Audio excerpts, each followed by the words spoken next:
నమస్తే, welcome to iDream. నేను మీ Madhuri.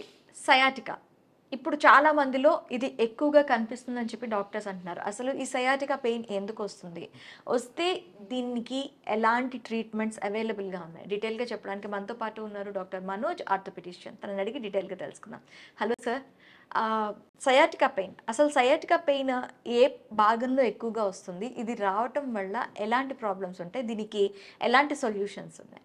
Sciatica అనగానే చాలామంది అట్స్ వేగ్ క్వశ్చన్ అనమాట. అంటే దీంట్లో ఏంటంటే 10వ తరగతి చదివే వాడికి నెక్స్ట్ ఏ లెవెల్ ఏం తీసుకోవాలనే దాని సెక్షన్స్ ఎలా ఉంటాయో, సో ఒకటి సైన్స్ తీసుకోవచ్చు, ఆర్ట్స్ తీసుకోవచ్చు, ఇలా ఉంటాయో.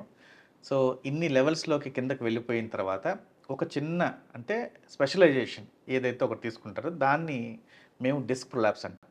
సో ఈ సయాటికా అనేది ఒక బ్రాడ్ టర్మ్ అనేది ఎందుకంటే అన్ని నరాలు అంటే L3 కావచ్చు, L4 కావచ్చు, L5 కావచ్చు, S1 కావచ్చు, అన్ని నరాలు కలగలిపి తీసుకొని కిందకి వచ్చే ఒక లెవెల్లోకి తొడ భాగంలోకి బ్యాక్ సైడ్ అంటే మన తుంటి ఎముక బ్యాక్ సైడ్కి నరాలు పాస్ అవుతుంటే అక్కడ సయాటిక్ నర్వ్ అని ఒక ఫామ్ అవుతుంది. ఓకే, ఈ అన్ని నరాలు కలిసి ఒక నర్వ్గా ఫామ్ అవుతుంది. ఆ ఫామ్ అయిన నర్వ్నే సయాటిక్ అంటారు.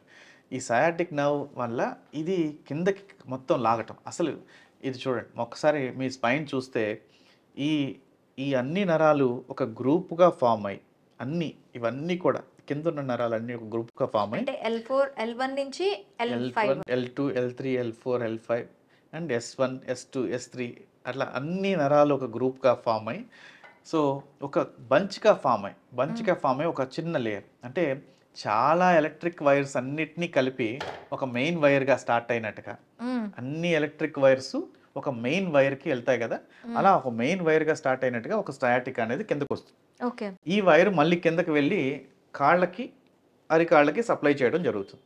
అంటే తొడ భాగానికి, కాలి భాగానికి ప్లస్ కిందకి సప్లై చేయడం జరుగుతుంది. సో ఇక్కడ నుంచి కిందకి కార్డ్ అనేది ఉండదు, స్పైనల్ అనేది కింద దాకా ఉండదు, అరికాల దాకా ఉండదు. సో ఇక్కడ దాకా ఆగింది కాబట్టి ఇక్కడ నుంచి వచ్చేటివన్నీ కూడా ఇక్కడ జనరేట్ అవ్వడం జరుగుతుంటుంది. సో తుంటి భాగంలో అయితే మామూలుగా ఇది వెనక ఈ భాగం నుంచి ఇక్కడ ఈ సయాటిక్ నర్వ్ అనేది ఇక్కడ నుంచి వెళ్ళటం జరుగుతుంది. మీరు చూడొచ్చు, ఈ సయాటిక్ నర్వ్ అనేది ఇక్కడ నుంచి వెళ్ళటం జరుగుతుంది. ఫ్రాక్చర్స్ అయినప్పుడు కానీ, దీన్ని చేసేటప్పుడు కానీ, ఆపరేషన్ చేసేటప్పుడు కానీ ఈ నరాన్ని చాలా జాగ్రత్తగా తీసుకొని చేస్తాం. సో మీరు ఇప్పుడు చాలామంది ఆపరేషన్ చేసేవాళ్ళు కానీ దీంట్లో కానీ సయాటిక్ నర్వ్ అనేది చాలా ఇంపార్టెంట్. అది స్ట్రెచ్ అయితే చాలా వరకు నర్వ్ అనేది స్పర్శ రాదు, కిందకి కాలుకి తిమ్మిర్లు వస్తుంటాయి, చాలా వరకు పెయిన్స్ అనేది స్టార్ట్ అవుతుంది. ఓకే, సరే, అసలు ఈ సయాటిక్ నర్వ్కి ఇంకా పైకి అంటే సయాటిక్ నర్వ్ గురించి మాట్లాడుతున్నాం కాబట్టి సయాటిక్ నర్వ్ అనేది ఎక్కడి నుంచి స్టార్ట్ అవుతుంది అనే దానికన్నా పైకి వెళ్తే ఈ నర్వ్ రూట్స్ అనేటివి ఉంటాయి. ఈ నర్వ్ రూట్స్ నుంచి వచ్చేవి బయటకు అన్ని రూట్స్ బయటకు వస్తే అన్ని భాగాలు ఒక్క దగ్గరకు వచ్చిన తర్వాత సయాటిక్ నర్వ్గా ఫామ్ అవుతుంది. సో మేము ఇప్పుడు ఎక్కడికి వెళ్ళిపోయామంటే రూట్ లెవెల్కి వెళ్ళిపోయాం ప్రాబ్లంకి. సయాటిక్ నర్వ్ అయితే ఒక బ్రాడ్ టర్మ్ అని చెప్పాను కదా. సో అందరికీ ఒక చెప్పడానికి, ఓకే మీకు సయాటికా ఉంది, మీకు కాళ్ళు లాగుతుంది, మీకు సయాటికా ఉంది, కాళ్ళు లాగుతుంది, ఏ భాగంలో రూట్ నలిగితే ఈ సయాటికా వస్తుందని చెప్పడంలో డాక్టర్స్ ఇంకా నాలెడ్జబుల్గా ఉన్నారు ఇప్పుడు. సో ఇప్పుడు ఒక్క నర్వ్ మొత్తం అన్ని నర్వ్స్ లో కాదు, సింగిల్ నర్వ్ లో మనకి పెయిన్ ఉన్నా కూడా ఈ సయాటికా కాజ్ కావచ్చు.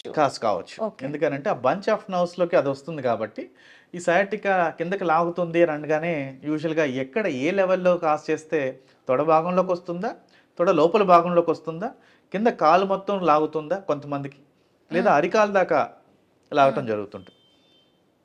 సో ఈ డిస్క్లో L2 L3 L4 L5 భాగంలోకి డిస్క్ వచ్చిందని అనుకుంది.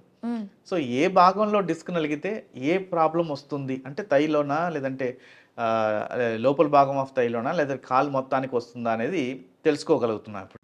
ఓకే, సో MRI ద్వారా ఇది ముందే గుర్తించగలుగుతున్నాం. ఈ సయాటికా అనేది ఎక్కడ ఏ భాగం తెలుస్తుంది.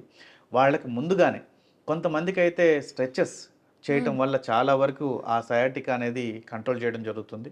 కొంతమందికి ట్రీట్మెంట్స్ అంటే ఈ నర్వ్ ఏదైతే డ్యామేజ్ అయిందో అక్కడ L4 లెవెల్లో కానీ L5 లెవెల్లో కానీ తెలుసుకున్న తర్వాత ఆ డిస్క్ని ఇంకా బల్డ్ చేసుకోకుండా, అసలు డ్యామేజ్ ఎక్కడైంది, ఆ డిస్క్ ప్రొలాప్స్ అవ్వటం వల్ల జరిగింది. అవును. డిస్క్ ప్రొలాప్స్ అనేది మీరు చూస్తే ఇలా ఇలా ఒక డిస్క్ బల్జ్ అయ్యి ఈ నరానికి టచ్ అవ్వడం జరుగుతుంది. టచ్ అయ్యి ఈ నరం ఎక్కడైతే ఉందో L4 భాగంలో ఉంటే L4 భాగం ఎక్కడ దాకా అయితే వెళ్తుందో మ్మ్. అక్కడ దాకా ఎఫెక్ట్ అయ్యేదానికి అవకాశం ఉంటుంది. అంటే ఈ ప్రాబ్లం అనేది నర్వ్ లో కాదు, బల్జ్ తగలడం వల్ల వచ్చే ప్రాబ్లం. బల్జ్ నరానికి తగలటం వల్ల వచ్చే ప్రాబ్లం. ఓకే. బల్జ్ వల్ల యూజువల్గా ఎక్కడ ఏ పెయిన్ రాదు. హెర్నియేషన్ కానీ అంటే డిస్క్ హెర్నియేషన్ అంటే బయటికి రావడం, డిస్క్ బయటికి రావటం వల్ల కానీ, డిస్క్ బయట నుంచి వచ్చి లోపలికి ఎక్కడైనా ఇచ్చేయటం వల్ల కానీ ఏది రాదు.